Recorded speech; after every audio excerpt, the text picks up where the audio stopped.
So we're going to talk a little bit now about some concepts about building your story, and then we'll go into some examples. Now, this is a little different than, say, if you were a news organization or just doing a story for the sake of telling the story, right? This is a little bit different because the organizations that we're kind of working with in most nonprofits, you have a purpose to the story, which may be to raise funds or bring attention to your cause or something. There is a secondary goal besides just the goal of telling the story. So we're going to kind of talk about that, about what are the extra things you need to think about when building a story that has a purpose to drive some kind of action, right? So a very important part is creating alignment across different components, mainly the audience and the story, and then your goal. Those three big components. So the most effective storytelling for driving a goal or an action is storytelling that is more targeted, where you do have some type of audience in mind, right? A specific, what we call in sort of marketing communications, a persona. Um, so we call this sort of audience based communication. So having your audience and your persona dialed in so you know who you're talking to, and developing some type of goal. What is the purpose of the story? What would you like to do with it? And then having as part of your story and the surrounding sort of media and content and different things around your story, distinct calls to action. The worst thing you want to do is have this great story that's really moving people and then not telling them what to do next, right? Tell them what's the next step. If this moved you, you like this story, you know, donate or join or volunteer or whatever. Have that in mind. Give viewers some kind of action to take. Maybe it's more subtle or maybe it's very overt, but have an action so that the kind of juice you're generating with that story doesn't just get wasted and nothing happened. You can sort of decide how detailed you want to get in personas. Here's some marketing personas that was done for a local city, a municipality, and they went into very, very much detail. They noticed that citizens in their area weren't getting this information that they wanted to put out there. There was sort of this breakdown in communication with their online media. So they wanted to start over back at the source. Who are we talking to, right? So these personas we develop are very detailed. They helped you refine your communication. So the way you approach your story and approach things, you will have a better chance of knowing that it's going to really resonate, right, with the audience. So typically nonprofits have maybe 2 to 4 main personas. You may have a donor persona, a staff persona, a persona for who benefits from your work, those different kinds of things. And they will evolve over time, of course. So when we talk about the goal part of it, the audience, the story, then the goal, um, coming up with what we call KIPPs, or key performance indicators, in your goals are important to kind of measure, right? Which stories are working, which stories are resonating. This particular story got a lot of donations. This one didn't. This particular story that was based on volunteers really got volunteers energized and charged up. Looking at that, so there's some KIPPs you may look at. Are reach, engagement, and action are kind of three big ones. Reach, how many people see your content or just are aware of your story and your content. Engagement, examples, how many people are sharing, liking. What is the watch time of your video or listen time for your podcast? Say it's a very long story, a written story. What is the scroll depth? How far down in that written content are they getting? Things like that are engagement metrics. And then action metrics, how many people are clicking the CTAs, or as an example, maybe your story is based on a donation campaign. Your KIPPs could be new donors. Your goal could be 100 people who have never given to the organization before. So those are just some examples. One thing too that will really help when you're building your story is definitely lean into your uniqueness. Even if you have a great story, if it's super similar to a lot of things people are seeing, it may tend to be more forgettable. And you definitely don't want that. Right? We talked about how stories can really be sticky, help people remember certain things. We don't want you to get lost, your story kind of lost in the sea of very similar ones. So when it comes to telling your organization story, especially, lean hard into your uniqueness. What makes you special? What are the unique things your organization's doing no one else is doing? How are you approaching your specific mission, right? And then standing out really matters. And we've noticed this change too. There's been sort of a shift in the nonprofit world with giving. People are now tending to think about giving as more of a certain cause and not a certain organization. They're thinking, I care about animals, I want to give to help animals. I care about homelessness, I want to give to an organization that's helping house people, or food scarcity or something. And then they're kind of just giving to whatever the biggest organization is that comes up, right? When you look at that particular need. So standing out is becoming really, really important. It's becoming more important than ever, so that when someone finds you, they can resonate with your uniqueness, and they'll give to you instead of whoever is just the biggest organization in that particular uh, need. So an example of uniqueness is this: we did some work for the Friends School, made a short documentary about this school, and this school is incredibly unique, very unique. It's a Quaker school in St. Paul, and they have a very unique way that they run their organization. And so this is just a tiny part of one of their web pages, but it does a great job of leaning into their uniqueness with a quote, with the short video, with real student photos, and some links and elements there. So they're kind of combining a bunch of elements on one particular page, and targeting very specific audiences, like we talked about. Personas in this short documentary are former students who are now sending their children there. So it's a really cool um, way of targeting a specific audience. So storytelling too is, it can be difficult, right? And we're gonna start talking about some themes now and get into some examples, and Arwen can show us some things. But one concept I want to introduce here as a concept of themes is creating story themes. It can be difficult sometimes to keep the momentum of your storytelling going. And so it's easier to create collections of stories and more focus your efforts and get sort of a momentum going if you think about themes, right? And especially when you find a story that resonates, and it's working for you, and oh, we're getting donations or volunteers or whatever. Think about that. What is the theme of this, and can you expand on it? And we'll talk about some examples. I'll switch this poll too.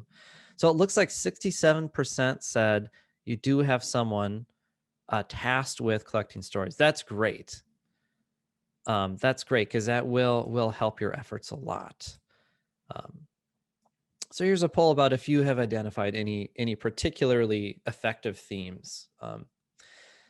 So I showed this earlier. This was this Minnesota fire hire, but so they had a theme. They had a theme of what drives people to volunteer, right? What do they get out of it? How does it enrich their life? And how, although this is not their full-time professional career, what does this volunteering as a firefighter, what does that bring to their life that their career is not bringing to them, right? So this was this theme, and we leaned into that theme. You can see in this example, we did postcards and banners, and I think there might even been some bus wraps around around the towns where they were trying to recruit.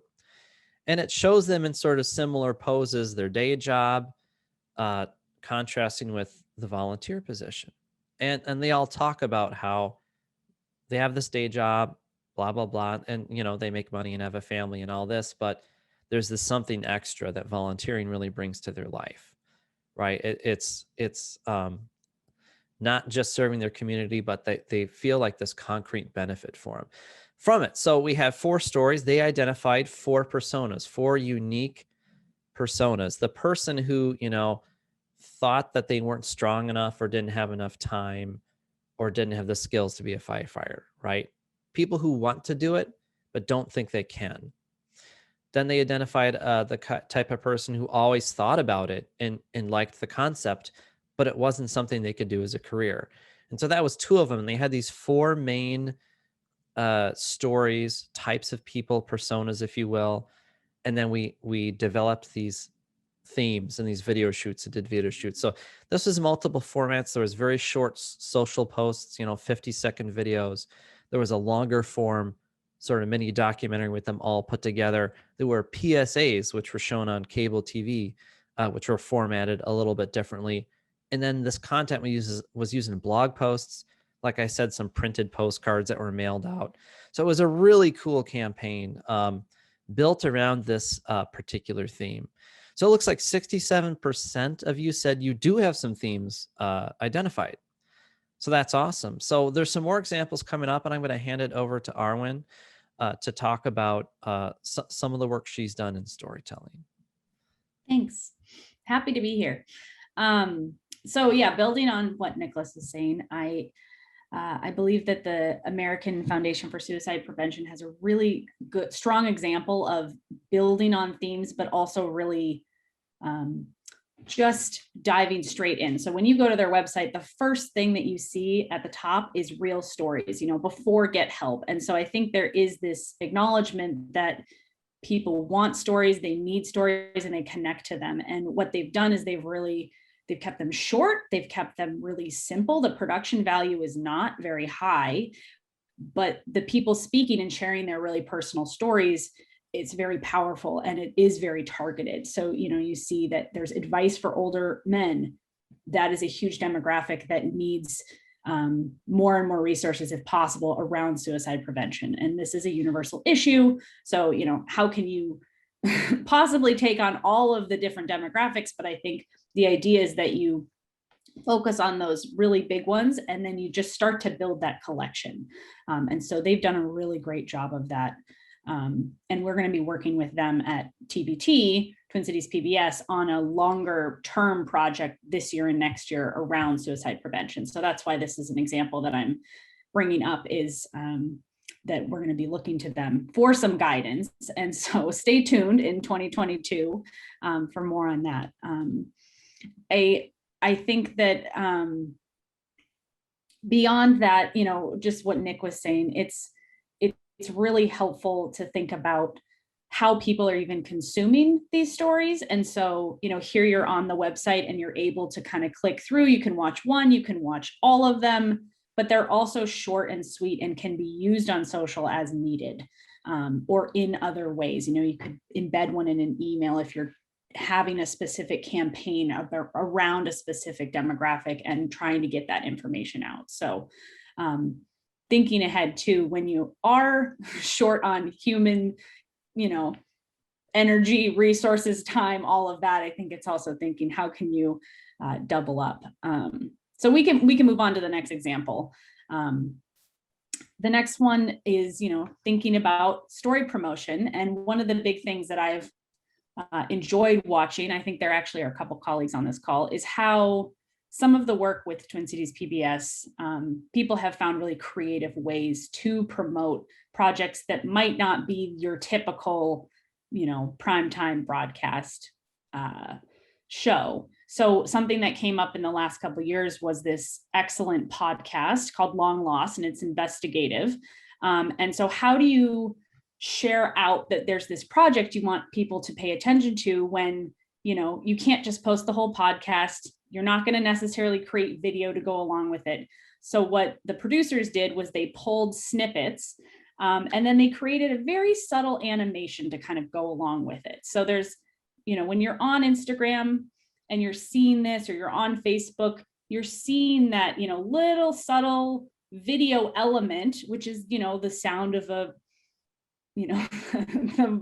the audio going up and down, but you're really just hearing a clip, a really powerful clip that will draw you in. And I think another example of that is around, everything that's been happening in the Twin Cities around the trial, the Chauvin trial and the murder of George Floyd. The Sahan Journal did the same thing. They chose a photo and then they used a really powerful piece of dialogue that was captured at a press conference. And so I think that's something that everyone on here can think about when your resources are limited, if you're thinking about podcasting, but you're also just thinking about how to create media. You know, if you have a lecture, if you have a webinar, and you have something that is worth sharing out and highlighting, this is a much lower cost way to do that, but you can also kind of build momentum and interest in a larger project too.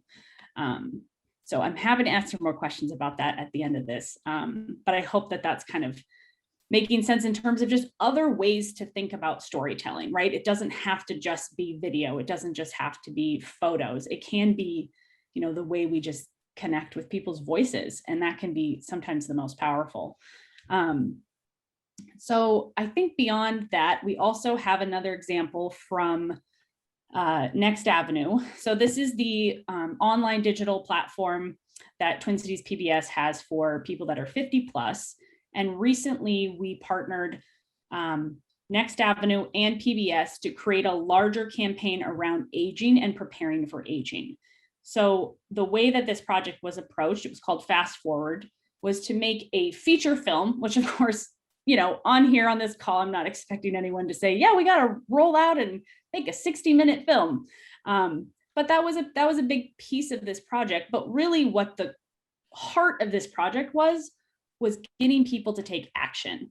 And so if you're watching the film, or if you're not, really the place to be is on the Next Avenue website and looking at the resources and the way that they have built out this very easy to use, easy to access multimedia campaign. And so they want people to start having conversations. The goal is to start preparing for aging, whether you are, in the boomer generation that is, at that point, or if you are the millennial or younger, child who's trying to have those conversations with your parent. And so I think that that's another excellent resource that's worth checking out. It's obviously much more extensive. So when you're thinking about building out your media and your storytelling, this is an example of like lots of money, lots of people involved, but a really thorough way to approach a necessary issue. And I think they did a great job identifying, hey, people are not preparing for aging how they need to. How can we make this accessible? But how can we also be thorough about what we offer? So there's the film, but then there's also these toolkits, and there's also, really personal stories in addition, and essays and things that you can read that sort of are all additive to that larger mission. Thank you. Sorry. So those are great examples. I love this example, and you're talking about kind of the multimedia concept. I'm putting up a poll now too, which just asks, what is like the medium the organization finds the most challenging? And the promotion, I love those Instagram promotion examples too. We've done a lot of that stuff too. I had one organization I was working with who, they really didn't have the budget to collect a bunch of stories. So what they did was they had a phone line you could call in and tell your short story.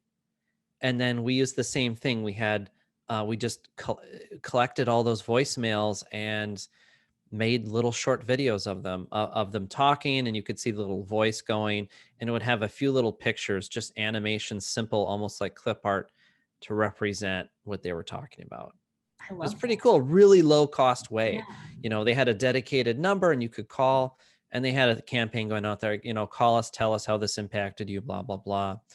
So it looks like in the poll, video by far 57%, the most challenging, which is that's not surprising. Video can be a little bit of a complicated medium. Technically, a lot of people too saying written. That's not surprising either, actually, especially long form.